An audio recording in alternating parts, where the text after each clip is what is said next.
এই তো সেদিনের কথা। থিকসানা বল করতেছে, তিনি যে একটি লং অফের উপর দিয়ে দুর্দান্ত একটি শট খেললেন, আমি দেখে মনোমুগ্ধ হয়ে গেছি। তার যে ফলোথ্রু আমি দেখলাম, যেভাবে তিনি হালকাভাবে জাস্ট একটু পুশ করলেন, দুর্দান্ত একটি ছয়।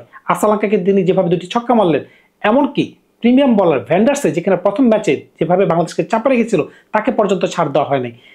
বলতেছিলাম তানজিদের কথা, এখনো আমার মাথায় ওইটাই ঘুরপাক কাছে যে বাংলাদেশ কিভাবে শ্রীলঙ্কার সাথে টি-20 সিরিজ জয়লাভ করছে।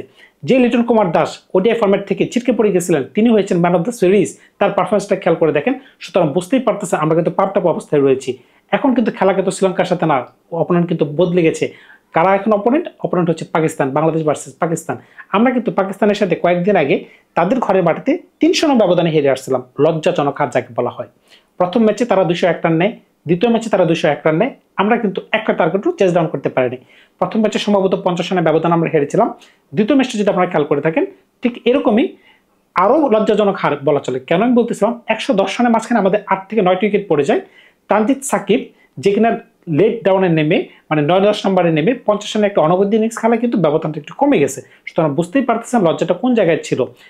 যদি 3 নম্বর ম্যাচে আসেন, আমরা কিন্তু ভালোই খেলেছিলাম, মনে হচ্ছিল 196 রান করতে পারছিলাম, কিন্তু পাকিস্তান 7 উইকেটের বিনিময়ে ওই খেলাটিও জয়লাভ করে নেয়। সুতরাং বুঝতেই পারতেছেন আমাদের পারফরমেন্স কিন্তু ওই সিরিজে দুর্দান্ত খারাপ ছিল। এখন আমরা কি পাকিস্তানকে নিজেদের ঘরে এনে তাদেরকে হারাইতে পারবো যেভাবে পাকিস্তান আমাদেরকে হারিয়েছিল?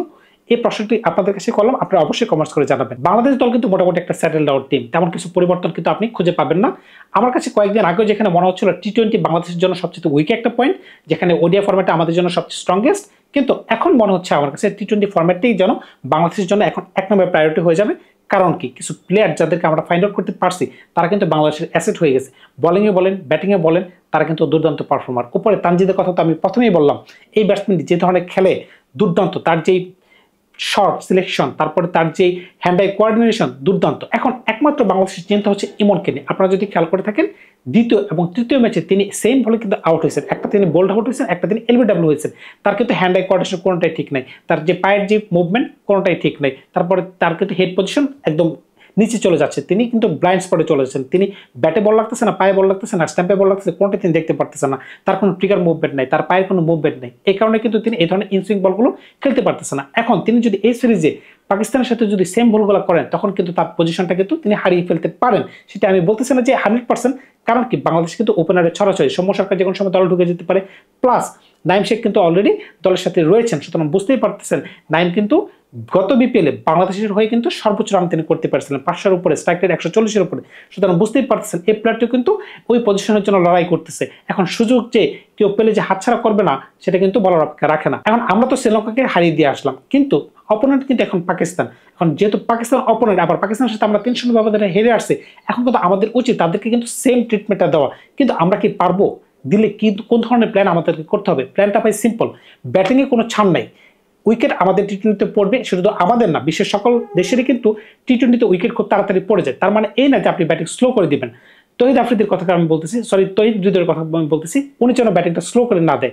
যদি মেহেদী হাসান মিরাজ দলের সাথে অন্তর্ভুক্ত হয়ে যায়, তার প্রতি আমার বিনীত অনুরোধ থাকবে তিনি যেন খেলাটিকে স্লো ডাউন করে না দেয়। কারণ হচ্ছে উপর থেকে যেন তানজিদ আর ইমন যে ধরনের স্টার্ট করে এনে দিচ্ছেন, সেই সাথে লিটন কুমার দাস, নিচে জাকির আলী, এমনকি শামীম, তারা যে ধরনের স্টার্ট এনে দিতে পারবে। সুতরাং বুঝতেই পারছেন মাঝখানে যেন ইনিংসটা স্লো রান হয়ে যায়, এমনকি যেন রোটেশনটা যেন খুব আমাদের ভালো হয়ে থাকে। শেখ মেহেদী দলের সাথে ইনক্লুড হওয়ার পরে কিন্তু দলটা দুর্দান্ত হয়ে গেছে। এমনকি শরীফুল ইসলাম দুর্দান্ত বোলিং করতে পারতেছেন, আমাদের কিন্তু তেমন ইস্যু নাই। কিন্তু একটা জায়গায় আমার কাছে মনে হচ্ছে যে বাংলাদেশের পরিবর্তন আনা দরকার, সেটা হচ্ছে সাইফুদ্দিন ব্যাটিংয়ে এবং বোলিংয়ে ওই ধরনের আমি মনে করি না যে কতটা ভালো তিনি স্কিলফুল হতে পারবেন যদি এশিয়া কাপের কথা চিন্তা করেন কিংবা টি-20 ওয়ার্ল্ড কাপের কথা চিন্তা করেন। যখন আমরা মাইটি অস্ট্রেলিয়ার সাথে খেলবো, ওয়েস্ট ইন্ডিজের সাথে খেলবো কিংবা ইন্ডিয়ার সাথে খেলবো, তখন কিন্তু এই ধরনের বলার পেলে কিন্তু তারা 4 ওভারে 60-এর উপর রান নিয়ে যাবে। তখন কিন্তু আমরা অ্যাক্টিভ হলে কিন্তু আমরা কান্না করতে থাকবো। কারণ কি, তার জায়গায় যদি আমরা তানজিদ সাকিবকে খেলাই অ্যাজ এ অলরাউন্ডার, তিনি কিন্তু দুর্দান্ত বলার, সে সাথে কিন্তু তিনি ব্যাটার তো হ্যান্ডি, প্রপার জেনুইন বলার হিসেবে যদি আপনি তাসকিন আর মুস্তাফিজের কথা চিন্তা করেন, যথেষ্ট পরিমাণ কিন্তু তারা ভালো বোলিং করতে পারবে।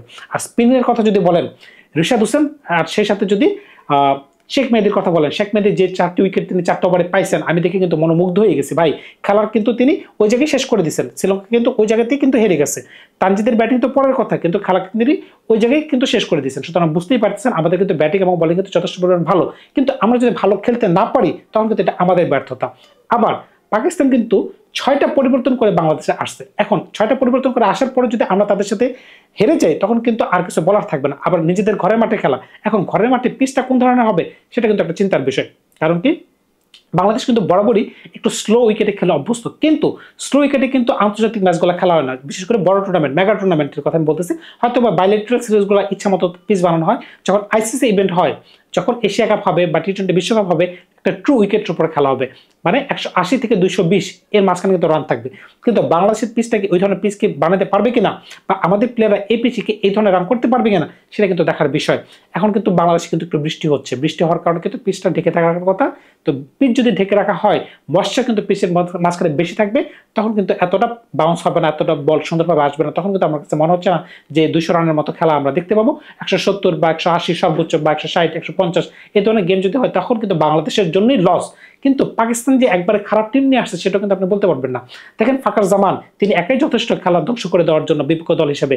কারণ ক্লিন স্ট্রাইকারদের হিসাবে আমার মতে যুবরাজ সিং এর পরে যদি কোনো ক্লিন স্ট্রাইকার আমি দেখে থাকি তাহলে হচ্ছে মানে প্রপার ব্যাটসম্যান যারা, দেখেন এন্ড্রু রাসেলও কিন্তু স্ট্রাইকার, আবার টিম ডেবিউটার স্ট্রাইকার, কিন্তু তাদের কোনো ভরসা নেই, তারা এক বলে আউট হয়ে যেতে পারে। কিন্তু ফাকার জামানের মতো প্লেয়ার যদি ক্রিজে একবার দাঁড়ায় যেতে পারে, 20 বল যদি খেলতে পারে, তখন কিন্তু অপরাধ দলের ঘামা শুরু হয়ে যায়। কারণ কি তারা দাঁড়ায় দাঁড়ায় ছক্কা মারতে পারে, কোনো এফোর্ট লাগে না।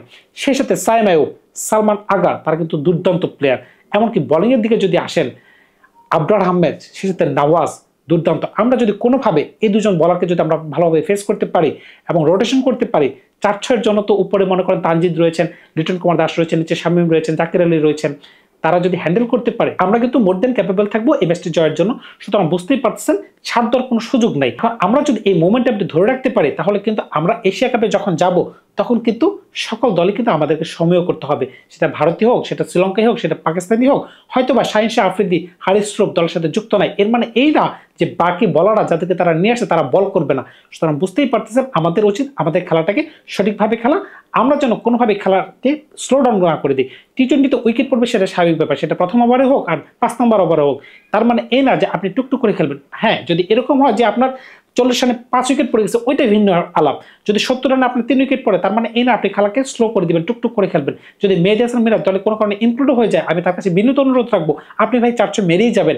তহিদ হৃদয়, আপনি যেন মাঝখানে ইনিংসটাকে আপনি স্লো ডাউন না করে দেন, আপনি যেন আপনার ন্যাচারাল ইনিংস খেলেন, আপনি অ্যাটাকিং ইনিংস খেলেন, আপনি যেমন মনে হচ্ছে তেমন খেলেন, কিন্তু আপনার স্ট্রাইকের জন্য 130-এর উপরে থাকে। এমন কোনো পরিবর্তন কিন্তু বাংলাদেশ দল আপনারা খুঁজে পাবেন না। কারণ কি দেখেন উপরে তানজিদ, ইমন, লিটন কুমার দাস, তহিদ, 5 নম্বরে শামীম, জাকির আলী, শেখ মেহেদী, রিশাদ হোসেন, ব্যাটিং কিন্তু মোটামুটি শর্ট আউট হয়ে গেছে। এখন বোলিংয়ের মাঝখানে যদি পরিবর্তন তেমন তো খুঁজে পাওয়া যাবে না।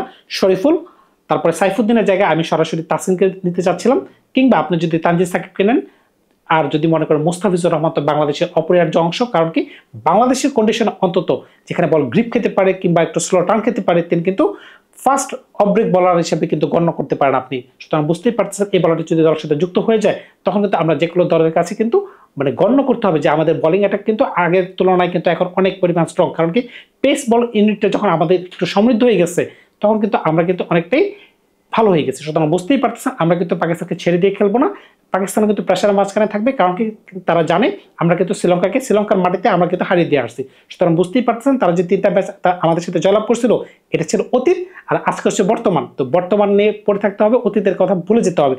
ধন্যবাদ সবাইকে, ভালো থাকবেন আপনারা। শুভকামনা রইল বাংলাদেশের জন্য, শুভকামনা রইল বাংলাদেশের সকল প্লেয়ারের জন্য যারা আমাদের দর্শক রয়েছেন। ধন্যবাদ সবাইকে, ভালো থাকবেন আপনারা।